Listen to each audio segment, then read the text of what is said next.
नमस्कार, मैं हूं अमित कुमार। स्वराज एक्सप्रेस में आपका स्वागत है और आप देख रहे हैं देश प्रदेश और आपके शहर की नब्ज टटोलने वाला हमारा खास कार्यक्रम बिग डिबेट।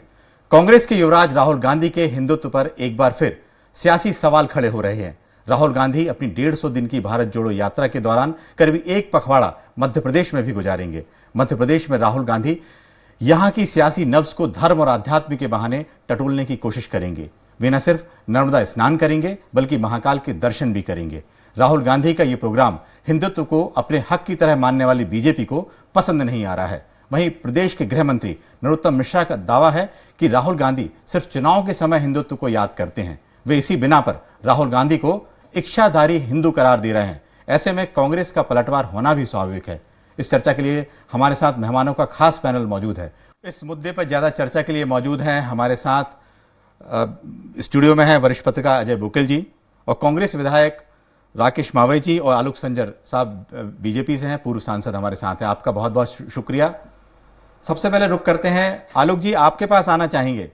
लगातार इस तरह की बयानबाजी होती है, क्या ऐसा होता है कि कांग्रेस के बड़े नेताओं को जो नर्मदा का स्नान है, मंदिर जाने का अधिकार नहीं है? क्यों नहीं अधिकार है? कांग्रेस के नेताओं का देश के प्रत्येक देशवासी को और विदेश के लोग जो आए उनको भी अधिकार है। किसी को मना थोड़ी नर्मदा में स्नान करने का जी। लेकिन ये विषय आस्था का है ना। और यदि आस्था है तो फिर रास्ता है, और यदि आस्था नहीं है तो फिर कोई वास्ता ही नहीं है। तो वस्तुतः पॉलिटिकल यदि हो रहा है। वैसे अभी जो कल मैं सुन रहा था कांग्रेस की जो प्रवक्ता है रागिनी जी, तो उन्होंने तो स्पष्ट बोला कि अभी हम उनसे आग्रह करेंगे कि वो स्नान करें। अभी तो तय नहीं है कि आग्रह वो स्नान करेंगे कि नहीं करेंगे। फिर अपने हम वो पिछली बार हमने देखा था जनेऊ गायब हो गया, फिर माथे पर त्रिकोण लगाया तो वो भी गायब हो गया। तो क्या होता है, किसी पॉलिटिकल करने के लिए मेरा ये व्यक्तिगत मानना है कि कांग्रेस ने अल्पसंख्यक मतदाताओं को रिझाने के लिए बहुत कुछ किया, लेकिन अल्पसंख्यक मतदाता अब कांग्रेस से विमुख हो गया। तो उसको समझ में आ गया कि उनका सिर्फ वोट बैंक के रूप में उपयोग किया जा रहा। अब इसके लिए उनको लगा कि वोट बैंक वो भी चला गया और इधर है नहीं, तो दोबारा यू टर्न लेने का ये प्रयास कर रहे हैं। मेरे को लगता है यात्रा अच्छा है, करना चाहिए देश को जोड़ने के लिए। लेकिन इसमें यदि इन्होंने पीओको को जोड़ने की बात करी होती, पाक अधिकृत जो कश्मीर है उसको विषय को भी रखा होता तो शायद देश को कुछ आशा मिलती। लेकिन सिर्फ और सिर्फ प्रोपोगंडा है, राजनीतिक यात्रा है। चुनाव मध्य प्रदेश में भी आ रहे हैं, उसके बाद 2024 में लोकसभा के चुनाव है, और ये हर आदमी आम आदमी कह रहा है ये यात्रा जो है आगामी चुनाव को सत्ता पाने के लिए प्रयास में है, क्योंकि काफी लंबा समय हो गया कांग्रेस सत्ता से बाहर रही है। और जिस तरह की भारत जोड़ो की बात कर रहे हैं, लेकिन अभी कांग्रेस को जोड़ने का प्रयास करना चाहिए कि G23 हमारे सामने है। लगातार लोग जितने भी गुलामी महसूस कर रहे थे वो सारे गुलाम आजाद होने लगे हैं। बिल्कुल ऐसी दृष्टि में कांग्रेस को पहले अपने घर को ठीक करने की आवश्यकता है। बिल्कुल आलोक जी आप बिल्कुल इस बहस में आप बने रहें, करना चाहिए, इसमें कोई आपत्ति नहीं है। बिल्कुल आलोक जी, आपने 2-3 बातें कही है। आस्था है तो रास्ता है, और सबसे पहले भारत जोड़ो की जगह आपको कांग्रेस पार्टी में के नेताओं को जोड़ना होगा। राकेश जी, आपसे सीधा सवाल यह है कि जो हिंदुत्व की बात बार बार कांग्रेस के लिए उठती है कि भाई उस समय क्यों राम नजर आते हैं जब चुनाव आता है, या इस तरह के मंदिर में जाना, या इस तरह की बातें जब चुनावी यात्राएं होती हैं तब कांग्रेस के बड़े नेता करते हैं। देखिए, मैं आपको बताऊं, क्या पूरे हिंदुत्व की जवाबदारी या हिंदुत्व की ठेकेदारी भाजपा के लोगों ने ले रखी है? क्या कांग्रेस ने हिंदुत्व के लिए कुछ किया नहीं है, इस देश के लिए किया नहीं है? आज हमारे माननीय राहुल गांधी जी देश के हित में अगर ये यात्रा भारत बचाओ यात्रा जोड़ो यात्रा कर रहे हैं तो उनको पेट में दर्द हो रहा है। इस बीच में किसी मंदिर पर जा रहे हैं, किसी स्थान पर जा रहे हैं तो इनको दर्द हो रहा है। मैं पूछना चाहता हूँ कि आखिर इनको दर्द क्यों हो रहा है? जब ये हिंदुत्व की बात करते हमने तो कभी लगाम लगाने की कोशिश नहीं करी। जब ये देश को जोड़ने की बात करते हमने तो कभी उसको लगाम लगाने की कोशिश नहीं करी। आज आदरणीय राहुल गांधी जी ये दोनों जगह भारत जोड़ो यात्रा कर रहे हैं और मंदिर में जा रहे हैं, तो उनको दिक्कत क्या है, इस बात की मैं पूछना चाहता हूँ। दूसरा, जो मित्र हमारे कह रहे थे कि मुस्लिम उसको वो उनसे खिसक गया है, मैं ये कह रहा हमारी जो पार्टी है सब धर्म की पार्टी है, सबको लेके चलने वाली कांग्रेस पार्टी है। आज आप लोग तो मुस्लिमों को अपना उसमें देखते हैं कि आपका वोट चले तो उनको देश से बाहर कर दिया जाए, लेकिन ये प्रजातंत्र लोकतंत्र है। इस देश में हर वर्ग को, हर समुदाय को रहने का अधिकार है। तो इनको आखिर राहुल गांधी जी के मंदिर जाने में आपत्ति क्या है, मैं कर अब ये इन्होंने ये इसको चुनाव से जोड़ा जा रहा है, ये तो गलत बात है। इनको पीड़ा हो रही है कि ये सब ठेकेदारी देश की और उसकी हिंदुत्व की सिर्फ हमारी है, इसमें कोई दूसरी पार्टी दखल नहीं दे, दूसरी पार्टी के नेता नहीं दे। अरे हिंदूवादी है, हिंदुत्व की बात करेंगे और सारे कौम को एकजुट, एक रास्ते, एक सर्वधर्म की बात करें, ये हमारी पार्टी का कल्चर है। तो इसमें इनको परेशानी क्या होती है, मैं इनसे ये पूछना जी जी राकेश जी, सवाल इसका जवाब लेते हैं। आलोक जी, बीजेपी के बड़े नेता, प्रधानमंत्री से लेके मुख्यमंत्री, सभी तमाम नेता जो हैं वो भी मंदिर जाते हैं। अब यदि राहुल गांधी जा रहे हैं तो इस तरह का एक बखेड़ा खड़ा क्यों कर रहे हैं? कहाँ, किसने खड़ा है? आप एक उदाहरण बताओ, बखेड़ा कहाँ खड़ा करा? किसी ने नहीं, बखेड़ा आज जो है सरकार के प्रवक्ता उन्होंने कहा भाई इच्छाधारी हिंदू हैं वो, इस तरह की बयानबाजी से। देखिए, वस्तुतः जब कोई यदि आज तक गए ही नहीं हो और 70 साल में कभी याद नहीं आए इनको, लेकिन चुनाव आते हैं तो फिर इनको सब याद आने लगते हैं। इसलिए हमको कोई दर्द नहीं है, कांग्रेस खुद ही गर्द में जा रही है, हमें इससे कोई आपत्ति नहीं। हम लोग तो प्रार्थना कर रहे हैं कि कांग्रेस मजबूत हो, क्योंकि कांग्रेस मजबूत नहीं हो रही तो इसी देश में कोई पक्ष ही नहीं बच रहा है। लोगों का कुल मिलाकर स्थिति ऐसी बन रही है कि आप यदि विचार करोगे तो कांग्रेस के कारण आज अव्यवस्था बनी हुई है।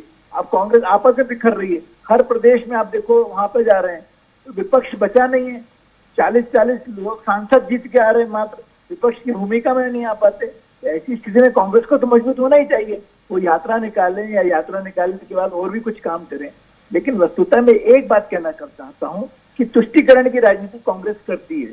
अब यदि मैं आपको एक उदाहरण दूं, कभी पिछले दिनों एक नारा चला कि तन से सिर जुदा, कांग्रेस के किसी नेता ने इस पर आपत्ति जताई? जिन्होंने कहा कि नहीं, राहुल गांधी जी ने कहा कि नहीं, ये गलत बात है, ये नहीं बोलनी चाहिए। तो ये ऐसी स्थितियां तुष्टीकरण की राजनीति जो है ये प्रश्न खड़े करती है।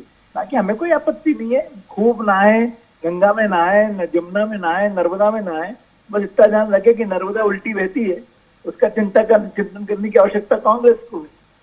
बिल्कुल ठीक कह रहे हैं आप। लेकिन राकेश जी आपके पास आए, एक मैं सवाल जो है ये बात कर रहे हैं कि 40 सीट आई है, ये भूल गए 84 में इनकी 2 सीट आई थी।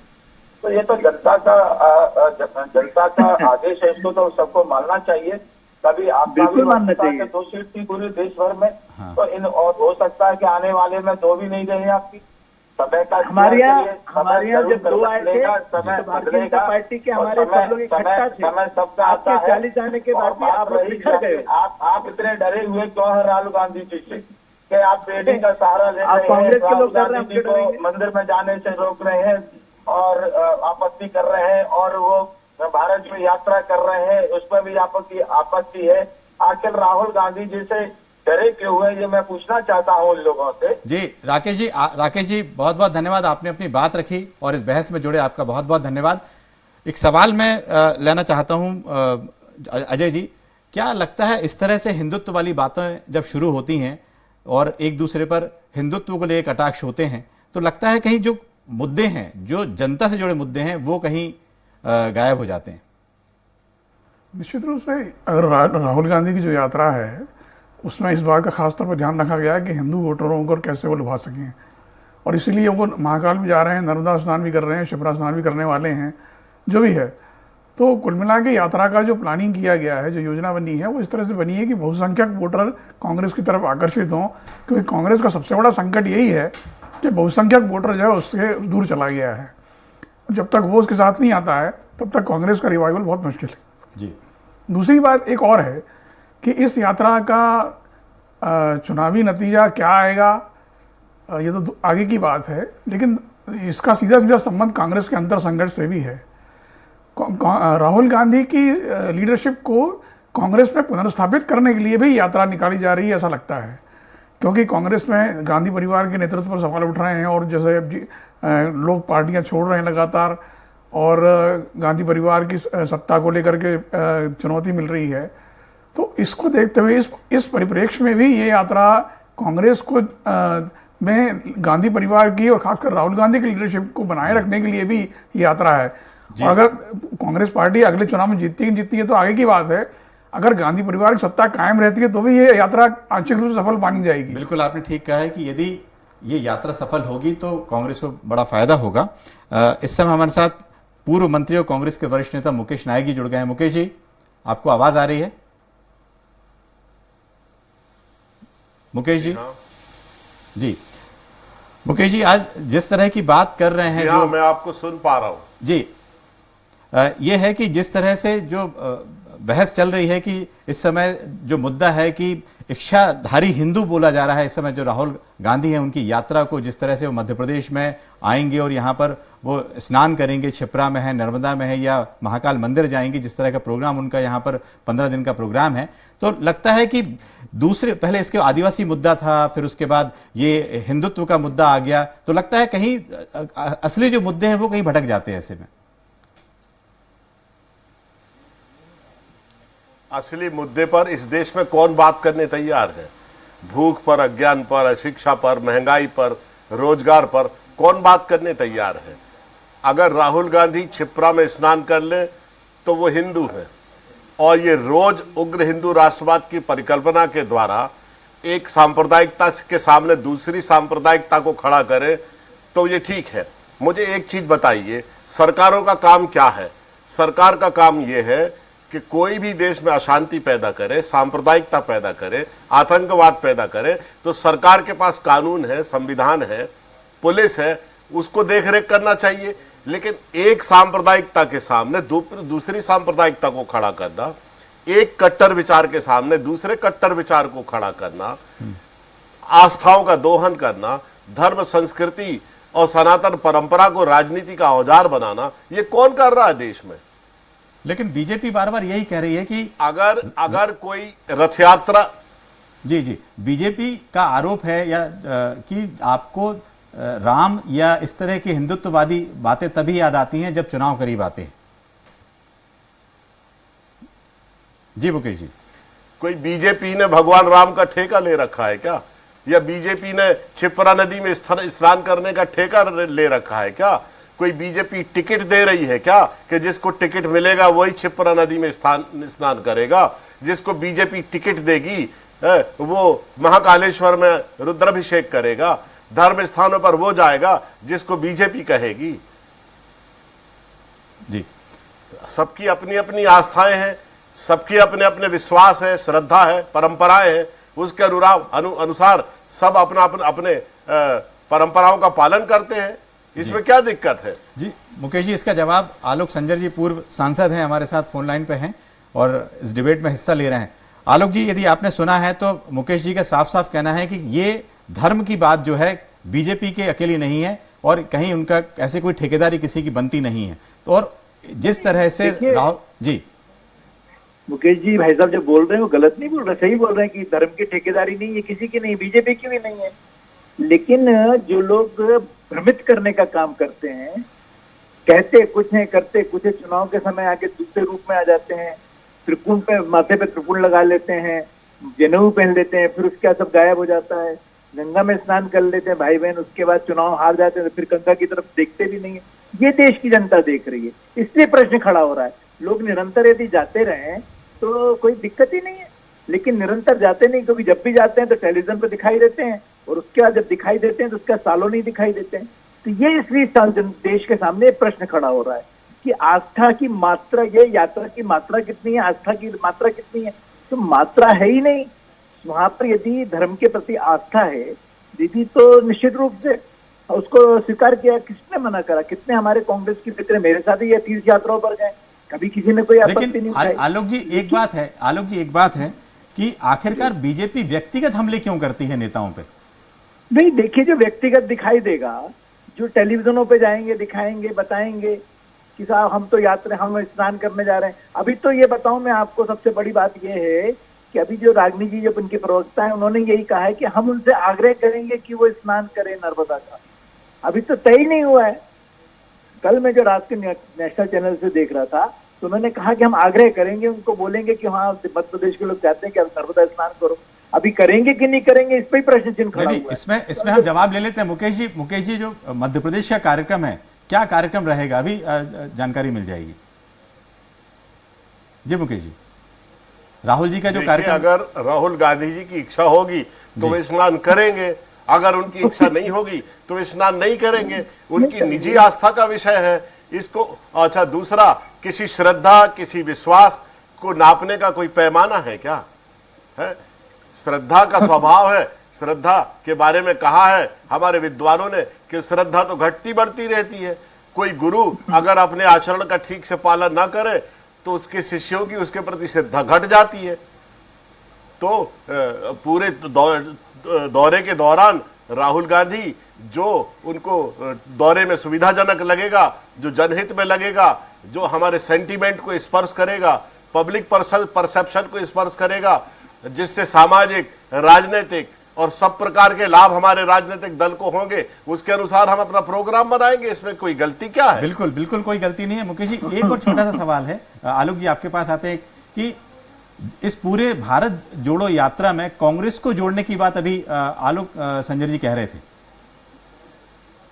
कि वो भी कहीं दिखाई देनी चाहिए। जी मुकेश जी, इस यात्रा में कांग्रेस के नेता भी आपस में जुड़ पाएंगे? जी जी जी, ये सवाल यह है कि क्या देखिए, पूरी व्यवस्थित यात्रा है, उसमें 118 लोग पूरे 5 महीने उनके साथ चलेंगे। बीच बीच में जो उनके कार्यक्रम होंगे, राहुल गांधी उन कार्यक्रमों में शिफ्ट करेंगे और फिर से यात्रा में आएंगे। यात्रा में निरंतर लोग चलते रहेंगे। 118 लोग स्थायी रूप से चलेंगे और हर राज्य में सेवा दल, युवक कांग्रेस, भारतीय राष्ट्रीय छात्र संगठन, महिला कांग्रेस के कार्यकर्ता आइडेंटिफाई किए गए हैं जो उनके साथ चले, ताकि एक अराजक भीड़ में यात्रा तब्दील ना हो। यह यात्रा भारत की समृद्ध विविधता को स्वीकार करने की है, भारत के समतामूलक समाज का निरूपण करने के लिए है, भारत के समावेशी दृष्टिकोण के प्रति कांग्रेस का जो रुझान है उसके प्रति एक विनम्र आग्रह है ये पूरी की पूरी यात्रा, और उसको हम रखेंगे लोगों के सामने। बिल्कुल, आपने ठीक कहा है कि आप जनता के बीच इसको रखेंगे। एक छोटा सा सवाल अजय जी से लेते हैं। अजय जी, एक बहुत लंबे अरसे के बाद इतनी बड़ी कांग्रेस की यात्रा हो रही है कन्याकुमारी से, और ये कहा जाए कि 150 दिन तक ये यात्रा चलेगी। लगता है कि जो अध्यक्ष का चुनाव होना है उससे पहले इस तरह की यात्रा की क्या मायने देखते हैं आप? मैंने पहले भी कहा कि राहुल गांधी की कांग्रेस में लीडरशिप एस्टेब्लिश करने का भी एक प्रयोग है ये। और दूसरी बात ये है कि जनता इस यात्रा को किस रूप में देख सकती है, मैं इस पर बात करूंगा। दरअसल राहुल गांधी की निजी ईमानदारी पर कोई सवाल नहीं है, लेकिन मुद्दा ये है कि वो लोग ये देखते हैं कि वो जिम्मेदारी किस हद तक लेते हैं और उसको किस निरंतरता के साथ निभाते हैं जी। अगर राहुल गांधी ये एस्टेब्लिश करने में कामयाब हो गए कि वो जिम्मेदारी लेते हैं और जिम्मेदारी को कंसिस्टेंसी के साथ निभाते हैं, तो मेरे ख्याल से उनको लीडरशिप को देश स्वीकार करेगा। इस यात्रा को जनता इस रूप में ज़्यादा देखेगी, बजाय इसके कि वो नर्मदा स्नान करते हैं या नहीं करते हैं, शिप्रा जाते हैं, वो इतना महत्वपूर्ण नहीं है। जी, मुकेश जी कुछ कहना चाह रहे हैं इस कुछ जवाब में? जी मुकेश जी। देखिए, मैं ये कहना चाहता हूं अपने भाई संजर जी को कि राहुल गांधी की लीडरशिप को एस्टैब्लिश करने के लिए ये यात्रा नहीं है। राहुल गांधी तो कांग्रेस के निर्विवाद नेता हैं और देश में पहचान की उन्हें कोई संकट नहीं है। दूसरी बात मैं ये कहना चाहता हूं कि पूरे देश के कांग्रेस के कार्यकर्ता, नेता सभी उनसे कह रहे हैं कि वो कांग्रेस अध्यक्ष बन जाए, लेकिन वो बनने के लिए तैयार नहीं है। प्रियंका गांधी बनने के लिए तैयार नहीं है, सोनिया गांधी बनने के लिए तैयार नहीं है। सोनिया गांधी जी से पूरे लोकसभा के सदस्य, एक समय ऐसा देखा हिंदुस्तान ने कि पूरे लोकसभा के सदस्य रो रहे थे और कह रहे थे कि आप प्रधानमंत्री का पद स्वीकार कर लीजिए, लेकिन उन्होंने स्वीकार नहीं किया। ये गांधी नेहरू की जो परंपरा है, कांग्रेस की जो परंपरा है, ये बहुत बहुत अनुपम, दिव्य और राष्ट्र प्रेम से ओतप्रोत परंपरा है। इनकी 3 पीढ़ियों ने देश के लिए काम किया है। 9 वर्ष पंडित जवाहरलाल नेहरू जवानी के खूबसूरत दिन में हिंदुस्तान की जेलों में रहे हैं। इंदिरा गांधी जब जेल में थी तो वो राहुल गांधी, राजीव गांधी उनके गर्भ में थे और वो जेल से डिलीवरी के लिए हॉस्पिटल में एडमिट हुई थी। इंदिरा जी ने शहादत दी, राजीव गांधी ने शहादत दी। ऐसा ऐसा कौन सा परिवार है जिसकी इतनी गौरवशाली परंपरा रही हो और जिसने देश के लिए इतना त्याग, बलिदान और काम किया हो। जी बिल्कुल ठीक कह रहे हैं कि गांधी परिवार के प्रति जो कितने दिन बीजेपी के नेता किस किस दिन जेल में रहे, जरा 10 लोगों के नाम बता दे आलोक संजर जी, कि आजादी की लड़ाई में 1 साल से ज्यादा कौन बीजेपी के नेता 10 नेताओं का नाम बताए। अगर ये 5 नेताओं से ज्यादा का नाम बता दे तो मैं समझ लूंगा कि भाई ये ठीक कह रहे हैं। आलोक जी चैलेंज देखिए, ये एक्चुअली क्विज कंपटीशन करना चाहते थे, तो मैं उसमें भी आना चाहता हूँ, कंपटीशन नहीं है, लेकिन मेरे बड़े भाई हैं। अब मैं तो ये इनसे पूछना चाहता हूँ कि इन्होंने कांग्रेस क्यों छोड़ी थी, मैं इनसे प्रश्न पूछना चाहता हूँ, तब क्या हो गया था। देखिए ऐसी स्थिति नहीं है, आज लगातार कांग्रेस के नेता आज भी कांग्रेस को छोड़ रहे हैं। देखिए लगातार जो कांग्रेस के पुराने नेता जो हैं वो आज यदि देखें तो वो राहुल गांधी के प्रति सामने चुनाव लड़ना चाहते हैं। तो ऐसी स्थिति जो हम समाचार पत्रों में देख रहे हैं, कांग्रेस का आंतरिक मामला है। लेकिन भारतीय जनता पार्टी के संदर्भ में भी कहें तो ऐसा नहीं है। वहां पर भारतीय जनता पार्टी तब थी नहीं जब आजादी का आंदोलन चल रहा था, लेकिन आजादी के आंदोलन में भी कितने लोग जुड़े हैं, और जो कांग्रेस के लोग भी जुड़े थे, जो कांग्रेस में हुआ करते थे, उन्होंने कहा, गांधी जी ने सामने कहा कि अब कांग्रेस की आवश्यकता नहीं है। इस बात को स्वीकारेंगे क्या? लेकिन उन्होंने गांधी जी की बात को तो नहीं माना, और उसके बाद आज बात कर रहे हैं दूसरी तरह की। अफसोस इस बात का नहीं है, मुझे कहता हूँ मैं तो अच्छा है यात्रा निकालें और अच्छी यात्रा निकालें, और 180 नहीं तो 280 लोग जुड़े, हमें से कोई आपत्ति नहीं है। मुकेश जी कुछ कहना चाहेंगे? बस समय हो रहा है हमारी इस बहस का। मानना है मुकेश जी कि अभी गुलाम नबी आजाद जी सामने है, अभी इनकी G23 हमारे सामने। कहना चाहता हूँ जी, आलोक संजर जी बहुत संजीदा नेता हैं, उन्हें इस तरह से व्यक्तिगत टिप्पणी अगर करेंगे, और अगर मैं उनके ऊपर व्यक्तिगत टिप्पणी कर दूंगा तो फिर वो कोई नहीं करना चाहिए। समझ गए? मैंने कांग्रेस छोड़ी उसके बारे में मैंने 2500 इंटरव्यू दिए हैं, मैंने सुने हैं आपके इंटरव्यू में। यही बोल रहा हूँ, क्या होता है समय काल परिस्थिति के अनुसार राजनीति होती है, ये मैं कह रहा हूँ। तो आज वर्तमान में जो स्थिति हो रही है, तब की राजनीति स्थिति ऐसी हुई थी। तब आजादी का आंदोलन अलग तरह का आंदोलन था, जो मैंने भी इतिहास से पढ़ा है। तो इसलिए कुछ नहीं, मैंने बोला कि बस हमें कोई आपत्ति नहीं है, भारतीय जनता पार्टी को भी कोई आपत्ति नहीं है, किसी नेता ने इनकी यात्रा पर कोई आपत्ति नहीं करी। हम तो चाहते हैं कि कांग्रेस मजबूत बने। आपके आने के पहले मैंने पूर्व में यही बात कही। जी आलोक जी, आपने कहा कि आपको आपत्ति नहीं, लेकिन आपके जो पार्टी के दूसरे नेता उनको कड़ी आपत्ति हो, जो व्यक्तिगत हमले उन्होंने एक्चुअली एक देखिए पॉलिटिकल यदि इसमें स्पीच तो आएगी, उन्होंने इच्छाधारी बोला है ना, उसमें किसी ने ये बोला, तो उन्होंने भी, कांग्रेस के लोगों ने भी कल बोला। तो वस्तुतः इस बात को नहीं है, मेरा ये कहना है कि पॉलिटिकल, जो भाई साहब ने स्टार्ट में बात करी थी कि राजनीति किस तरह की होनी चाहिए, आपने प्रश्न मुझसे किया था कि धर्म आधारित, तो मैंने कहा हाँ होनी चाहिए, लेकिन राजनीति में धर्म आए या स्वागत है, लेकिन धर्म में राजनीति जाए तो वाकई ये दुर्भाग्यपूर्ण बात है। इसलिए मैंने इस बात को कहा कि कोई जरूरत नहीं है। मुकेश जी आखिरी 10 सेकंड है, बिल्कुल समय पूरा हो रहा है, आप यदि अपनी बात 10 सेकंड में रखना चाहें। जी देखिए मैं ये कहना चाहता हूं अंतिम वक्तव्य में जी, कि हमेशा भारतवर्ष की सनातन परंपरा में राज सत्ता धर्म सत्ता से पोषित होती रही है, और आज भारत का ये हाल है कि धर्म सत्ता राज सत्ता के सामने नाच रही है, नृत्य कर रही है। जी बहुत बहुत शुक्रिया आपका। लेकिन एक बात जरूर कहेंगे कि आगे आने वाले चुनाव में इन राजनीतिक रैलियों का कितना असर पड़ेगा, ये जरूर देखेंगे कि उसमें हिंदुत्व का मुद्दा है कि जनता चाहती है कि बाकी जो मुद्दे हैं, जो शुरुआत में हमने कहे थे कि बेरोजगारी के हैं, शिक्षा के हैं, स्वास्थ्य के मुद्दे, वो कितने हावी होंगे। बहुत बहुत धन्यवाद आप लोगों का आज कार्यक्रम में शिरकत करने के लिए। कल फिर हाजिर होंगे नए विषय के साथ बिग डिबेट में। नमस्कार, धन्यवाद।